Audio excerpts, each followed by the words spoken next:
Just a quick question. This is good. All right. Okay, good afternoon, everyone. Thank you so much for joining this session. I'd like to take you on a journey on how we use multimodal GenAI at Ergo to develop new products for the insurance industry and beyond. Before we dive into the content, my name is Georgina Neitzel. I'm leading the Ergo Innovation Lab. I have a background in innovation, management, technology, and product management, and my passion is really to leverage these new technologies to solve real human problems. And just to give you a glimpse where all this innovation and magic happens, we are located at the Mirantics AI campus in Berlin, surrounded by innovators, entrepreneurs, technologists, and this is really a great place that opens conversation within the innovation ecosystem and sparks also innovation. Having that said, I'm not alone. I'm surrounded by a talented, very diverse team. And we all together scout emerging technologies, evaluate how important they are for Ergo as a group, derive use cases, and then hand in hand with our business units, we conceptualize and also test different use cases and as a proof of concepts. And one technology that is on our radar and that is really transformational, you can guess it, it's multimodal generative AI. Multimodal generative AI transforms and revolutionizes the way how we interact and how we process data.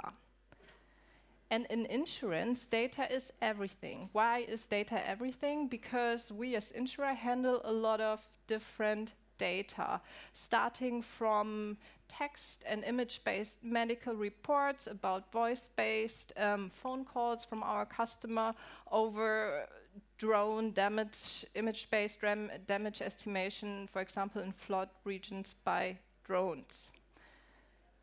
And yeah, so what is exactly multimodal GenAI in a nutshell?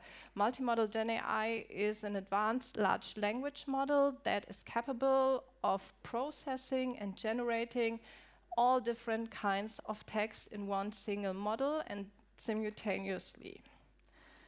We've seen all the impact of unimodal LLMs like ChatGPT. And they have already started to transform industry. Now, the question is, what happens if we introduce the big brother of unimodal ChatGPT? That is capable of not just handling text, but all kinds of different input formats. Possibilities might be much bigger, and also the impact could be far beyond what we see now.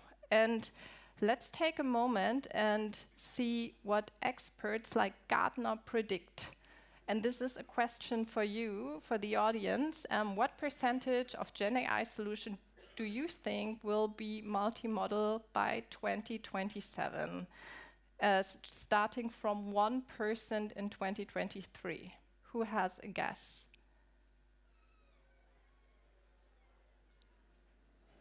$80? Okay. Any other guess? Higher, lower? What's your gut feeling? 50? I will give you the solution. 40%, it's just 40% of GenAI solutions that will be multimodal. That means text, image, audio, and video based by 2027, according to Gartner. And now, looking a bit more on the practical side of multimodal GenAI and how it unlocks diverse capabilities to create, transform, and enhance content across several multimodalities. I've brought you a a shortened overview of core functionalities that can be handled by multimodal GenAI models. This, by the way, is an abstract of our white paper around multimodal GenAI that we will publish in October. And this shows that these models go far beyond just creating content. For example, they can also transfer content, for example, information between different modalities. I create a text and generate an image, or I extract a summary out of a video. Another core functionality is modify. Modify means we can adjust and personalize existing content. This could be, for example, helpful in marketing content when we want to address different target segments. Then improve is also another important functionality. That means enhancing quality or style of a content. And that could be, for example, design mockups or mockups in general, apps that we analyze by using best practices of UI design. And then we are at analyzing, that is, analyzing and interpreting content. That could be studies, research, and so on. And last but not least, simulate. Multimodal GenAI can also simulate content. We use this functionality, for example, in our AI Enhanced Design Sprint, which I will show you in a second. Okay, now we are opening the door to our innovation lab, because I have brought 4 different use cases, explorations, and outlooks how we investigate and use multimodal GenAI in our innovation lab. Starting with GenAI supported design sprints. This is a methodology that we already use when we work with our business units, and it can decrease the design sprint duration from 5 to 2 days, by not sacrificing the quality of the results. And you can envision this as a design sprint on steroids. Second big topic is multimodal content production. We are focusing right now on video production, exploring technological capabilities, but also have legal implications on our radar, because ultimately this all determines how applicable this technology and use case is for us. And then a very insurance-related use case around home insurance valuation, where we will see a specific prompt, how to easily index all our belongings at home. And last but not least, a very brand new topic that is affecting not just the insurance industry, but all industry, and this is LLM SEO. Okay, I'm starting with the design sprint. Can you just raise your hand who knows what a design sprint is? Okay, most of you, that's great. For those who haven't raised their hand, a design sprint is a structured time-box process that helps us to find and test solutions for existing problems. Has been invented by Google, is applied in many startups I have worked with. It's a common technique. And we had the challenge here that if we want to innovate and generate new ideas and solutions with our business units, it's pretty hard to get all the relevant people for 5 days in a room. You can imagine. But at the same time, we need this diversity to get good results. So we had to come up with something new, and this was the AI Enhanced Design Sprint. And I will briefly introduce you to the different core functionalities that we have leveraged across the different phases. You find them in the bottom row. The first phase is create a shared understanding of the problem space. You can imagine this as research analysis.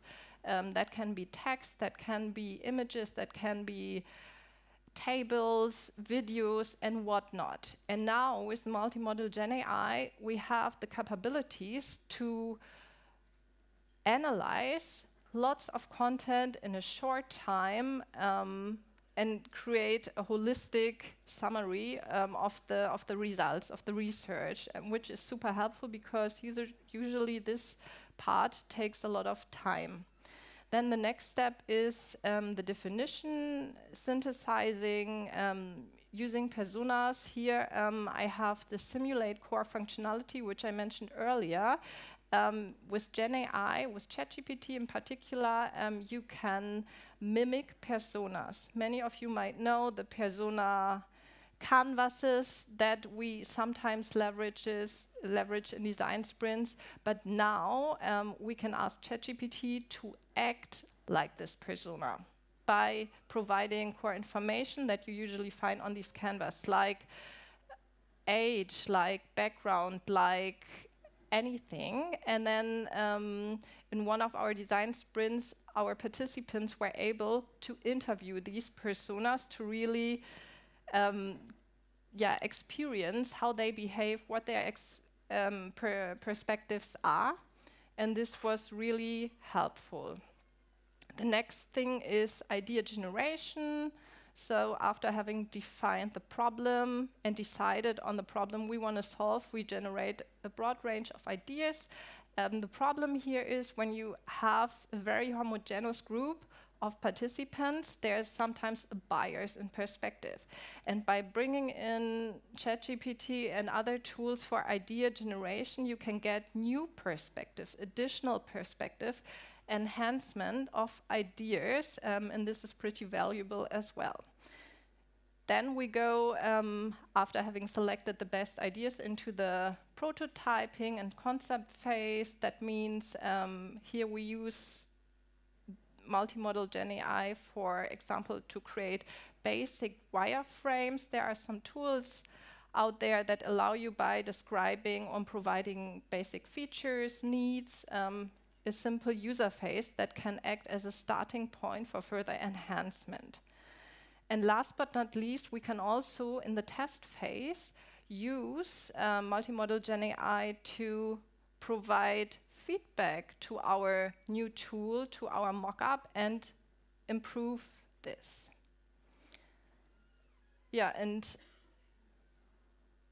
last point for this, I brought a study that confirms what we already found out in the lab firsthand.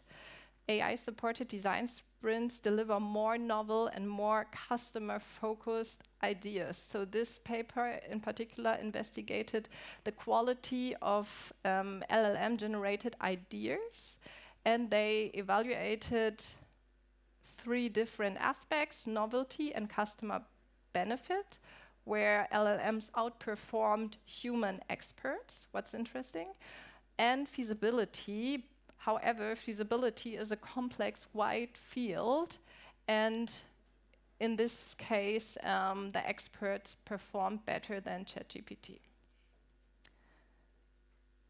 I'm pausing here for any questions. Yeah.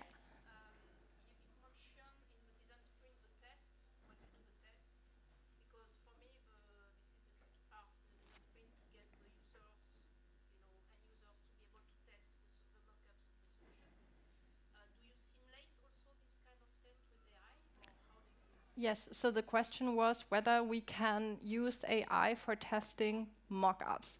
And the answer is yes, we can. Because of the multimodality, it's possible to upload these mockups and evaluate them based on certain criteria, or video recordings, how people interact with these mockups, or videos where people explain how the mockup works. So the possibilities are endless.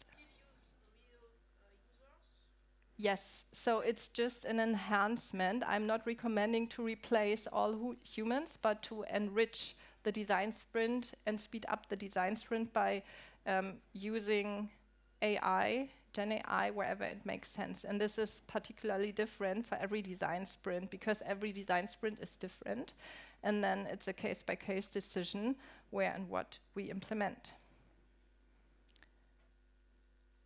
Okay, the next thing is AI-driven content generation. In the recent weeks and months, we have looked more into how we can use generative AI to create videos from a technological standpoint. That means how easy is it to generate these videos by creating great prompts, but also from a legal perspective, because there are still some unanswered questions. Like copyright, like data protection, and so on, because most of these algorithms in video generations, like Runway, are trained likely on licensed data. And there are some legal cases running, and the outcome of these will also determine how we can use these technologies. There are a few cases, for example, Adobe Firefly is trained on license-free content and also guarantees in case of a legal fight that they will take over the costs. But for video generators, we haven't seen any yet that has these guarantees as well. And I wonder who of you has ever tried to generate an AI video with a prompt? Only few. Okay, interesting, because it sounds so nice. I write a prompt and within seconds or minutes, I have a nice video. But the truth is, it's not that easy. It's quite challenging because you still need a script. You still need to evaluate how the different snippets should come together, what you want to depict. You can use AI, but however, you need to determine this. But the other thing is also that some videos are very unnatural. For example, human movements are not well in these AI-generated videos, or human interactions are not reflected well in these videos. And I'm just looking at the time, and my time is running out. Yeah, but you should try, write a prompt and see how hard it actually is to get a good video off the ground by one single prompt. And then this is a more insurance-focused topic, exploration. In this case, the problem was we wanted to assess our home video by listing all our belongings and estimating the price. This takes hours.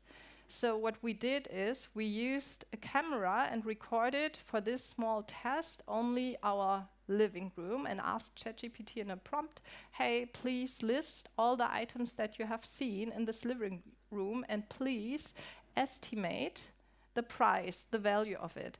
Additionally, because you have seen just the living room, put in the list also the items that usually belong to a house and that you haven't seen, estimate the value, and give me an overall amount of my belongings. Here you see the prompt. I won't dive into details, but it's the classic prompt structure, providing a role, context, output format, and the detailed task. And we were surprised, because this took us like not even 30 minutes, how good the outcome was, because here you can see parts of the outcome. The list was quite detailed. Even home decoration is on the list. Also, the price estimation is quite good. And also, the estimated items that are not in the video but belong typically to a household are quite realistic. So, yeah, very interesting. Try it out. Can also be used for other inventory exercises. And then the last point I wanted to touch base on is very new, so this is why I categorized it as Outlook, AI SEO. So a quote here, by 2024, AI will power 66% of device interactions with Gen Z, like adopting AI agents instead of typical keyword-based search. In this example, you see for Google Lens. In this example, they were debugging the record player because it did not work, so they took video, filmed the issue, also provided a verbal description of the issue, and then Google provided an AI-generated step-by-step instruction how to debug this situation. yeah, what does that mean for us now as insurance?